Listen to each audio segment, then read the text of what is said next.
Պուրիտանները, ամենօրյա ընթերցանություն, Սթիվեն Չարնոկ, օր մարտի 12։ Բայց Տերը հաճեց նրան զարկել, ցավեցնել, երբ որ նրա հոգին մեղքի զոհն արավ, նա պիտի սերունդ տեսնե և օրերը երկարացնե, և Տիրոջ հաճությունը պիտի հաջողի նրա ձեռքովը։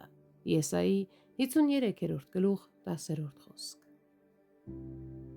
Եթե Աստված հաճեցավ Քրիստոսի մահով, ապա դա անշուշտ պարզապես նրա մահը չէր, քանզի միթե Հայրը կարող էր հաճույք զգալ տեսնելով, թե ինչպես է իր որդին այդպիսի տանջանքներ կրում։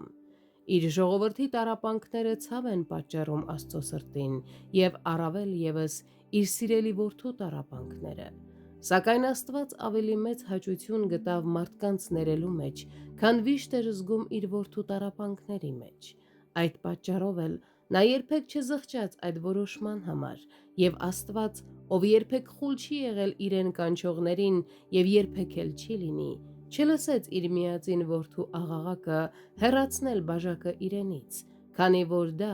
անհրաժեշտ էր մեղքերի թողության համար, անհրաժեշտություն, որը որոշվում էր ոչ թե բնությամբ, այլ Աստծո նպատակով։ Աստված զղջաց աշխարհը ստեղծելու համար, բայց երբեք մեղքերը չներելու համար։ Այդպիսով, մեղքերի թողությունն ավելի հաճելի է նրան, քան իր որդու ծանր տառապանքը։ Հակառակ դեպքում, նույնիսկ եթե Հայրը թույլ տար, որ ուրիշները գործիք լինեն այդ գործում, նա ինքը երբեք չէր լինի նրա մահվան իրականացնողը, բայց այս գործում միայն գործիքները չէին մասնակցում։ Հուդան դավաճանեց նրան, հրեաները մեղադրեցին նրան, աշակերտները թողեցին նրան, Պիղատոսը դատապարտեց նրան, զինվորները ծաղրեցին և խաչեցին նրան, և ավազակները հայհոյեցին նրան,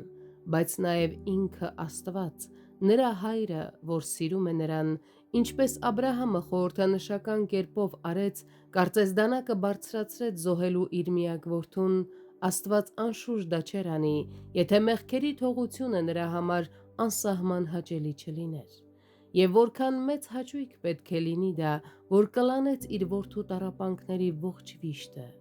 Այո, կարծես նա մեր փրկությունը ավելի սիրեց, քան իր որդու կյանքը, որովհետև նպատակը միշտ ավելի սիրելի է, քան միջոցը, իսկ միջոցը սիրելի է միայն այնքանով, որքանով ծառայում է նպատակին։